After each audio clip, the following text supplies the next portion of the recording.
Sud Radio, la radio du rugby. Le conseil de classe. Le conseil de classe Quentin Cabanis, les résultats évidemment pour pouvoir le faire en bonne et due forme. Les résultats avec la victoire de Colomiers face à Valence-Roman 24-10, Grenoble a battu Dax 24-20, Mont-de-Marsan s'est imposé face à Aix-en-Provence 25-23, Agen a battu Aurillac 35-26, Carcassonne s'est imposé face à Soyons-Angoulême 35-31, Nevers-Brive 33-31, Biarritz-Oyonnax 42-17 et dans la rencontre d'hier soir, c'est important de le souligner, Béziers a battu Vannes 23-17. Dans quelques instants, il y aura donc un qui je suis. Venez participer 0826 300 300. Vous venez, on vous prend à l'antenne et vous participez pour ce qui je suis qui sera, on va dire, en rapport avec le top 14 et la journée de demain. Voilà, je vous en dis pas plus. Quentin Cabanis et Cyprien Bétou vont choisir donc 3 catégories. On revient au conseil de classe pour clôturer donc cette 15e journée qui est d'ailleurs la dernière de la phase aller. 3 catégories, les avertissements, les compliments et les félicitations. Ils ne se sont pas évidemment accordés. Hein. Ça n'arrivera jamais de toute façon. On ne se parle pas avec Quentin Cabanis. Ça ne peut pas. Voilà, ça peut pas apparemment. Eh bien, on attaque tout de suite par les avertissements. Avertissement. Oh merde, ça existe encore ces conneries? Non, attends, tu me touches pas, hein. Je suis vénère, moi, hein. Je suis Kaira, moi je vais te foncer, hein, attention. Je savais qu'il tournait mal. Je pouvais pas lutter tout seul. Avertissement à qui, Quentin? Écoute, je vais mettre mes avertissements à cette équipe d'Oyonnax qui pour moi a pris la plus grosse leçon du week-end, 42-17 face à cette équipe de Biarritz. Voilà, pour moi c'est la plus grosse défaite du week-end et donc c'est pour ça que j'avertis Oyonnax. Oyonnax pour Quentin Cabanis. Cyprien Bétou. Eh ben moi ça va être pour Provence Rugby. Ils avaient des ambitions, ils avaient envie de marquer le coup avec une victoire, pourquoi pas à l'extérieur du côté de Mont-de-Marsan, mais ils se sont sabotés avec trop de pénalités, trop d'erreurs et donc ce qui fait que ils ne repartent qu'avec un point de bonus défensif.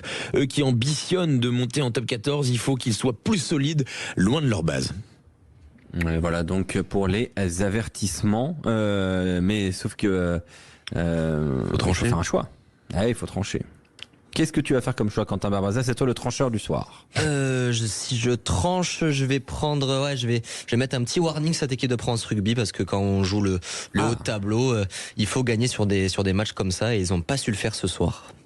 Donc avertissement à Provence Rugby. Place au compliment. Je sens qu'on va avoir besoin de moi. Je suis prêt, allons-y, je me sens très en forme. Compliment. Bravo. Il est doué, hein? Je me suis trompé sur ton compte. Je suis persuadé qu'avec un peu plus de coaching, tu seras un réel atout pour l'équipe. Quentin Cabanis. Compliment à qui? Je vais mettre mes compliments à cette équipe de Carcassonne qui s'est imposée face à Soyaux-Angoulême.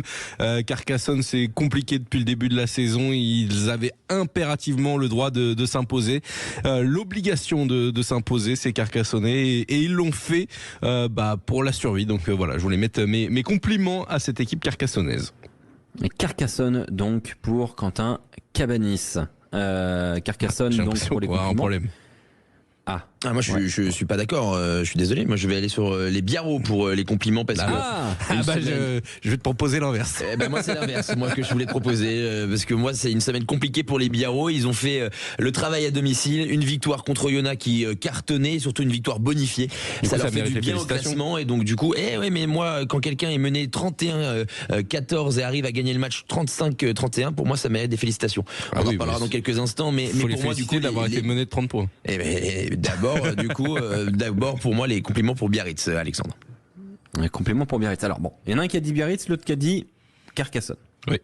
Encore une fois, Quentin Barbaza, il faut trancher. Moi j'aurais félicité Carcassonne, donc je vais complimenter le Biarritz Olympique. Le Biarritz Olympique, et donc qui reçoit les compliments. Passons aux félicitations. C'est un véritable génie. On est les meilleurs, ou rien. Félicitations. Assurance vie de famille, c'est moi. Quoi qu'il se passe, je suis fier de nous. Il va donc falloir que l'un de vous deux change d'idée. Oui, moi du coup. Semble-t-il Quentin Cabanis. On rappelle pour l'instant avertissement à Aix-en-Provence, compliment à Biarritz. Félicitations à qui, Cyprien Bétou. Moi je vais du coup aller sur Carcassonne pour les félicitations. Carcassonne qui était dernier, qui prend un carton rouge, qui est mené de 17 points à domicile. Et puis en l'espace d'une deuxième mi-temps, d'une dernière demi-heure assez flamboyante, ils arrivent à retourner la rencontre et à s'imposer 35-31 pour encore espérer dans cette Pro D2. Donc félicitations aux joueurs et au staff de Carcassonne ce soir. Quant à Cavanis, moi, j'étais parti sur cette équipe de Biarritz et du coup je vais me rabattre sur l'équipe qui a joué hier et qui s'est imposée face au leader, face à l'ogre de cette compétition. Je veux mettre mes félicitations à l'ASBH pour ce succès sur la pelouse de Vannes 23-17. Béziers qui était sur 3 défaites consécutives, qui était en grande difficulté et qui redresse la tête face à la plus grosse équipe de cette compétition. On amène encore une fois Quentin Barbaza dans l'échelle décisionnelle. Il va faire un 3 sur 3, ça va m'énerver. Non, j'avais cette idée de féliciter Béziers aussi, parce que hier ils ont fait un gros match. Béziers qui était pas sur la semaine très prolifique. Ils ont perdu des points. C'était pas le meilleur adversaire pour se relancer. Ils ont su le faire. Ils ont jamais trop douté. Ils ont fait une grosse défense en fin de match. Félicitations à Béziers aussi. Voilà. Donc grâce au choix hasardeux de Cyprien, Carcassonne n'est même pas dans le Conseil de classe. Ouais, c'est vrai. C'est vrai que non. C'est terrible. Mais on n'a pas le droit d'en mettre 2. Bah non, c'est horrible. Voilà. Désolé, ami Carcassonnais, je suis vraiment désolé. Moi, c'est pas mon ressort, c'est notre stagiaire. T'aurais fait comme moi, toi, Alexandre. T'aurais mis les félicitations à Carcassonne. Mais bien sûr que j'aurais fait comme toi. Moi, je connais le boss. Moi, je connais le boss et le boss aurait dit Carcassonne. Voilà, c'est tout. Ouais, mais là, le boss n'avait pas le pouvoir. C'est rare. Le pouvoir est donné aux méritants. Au peuple. Barbaza est méritant. Donc on a des félicitations pour cette équipe de Béziers, compliments à Biarritz, avertissement à Aix. Voilà donc pour le conseil de classe. Quant à le classement. Le classement de cette Pro D2 donc à l'issue de cette journée avec en leader Vannes toujours devant avec 54 points, devant Colomiers et Valence Roman égalité avec 47 points. Ensuite on va retrouver Aix-en-Provence, Oyonnax, Agen, Nevers, Aurillac, Brive, Grenoble, Soyaux, Angoulême, Biarritz est 12e, Béziers 13e avec 22 points, devant Mont-de-Marsan 14e avec 18 points et ensuite 2 équipes à 17 points, Dax 15e et Carcassonne 16e.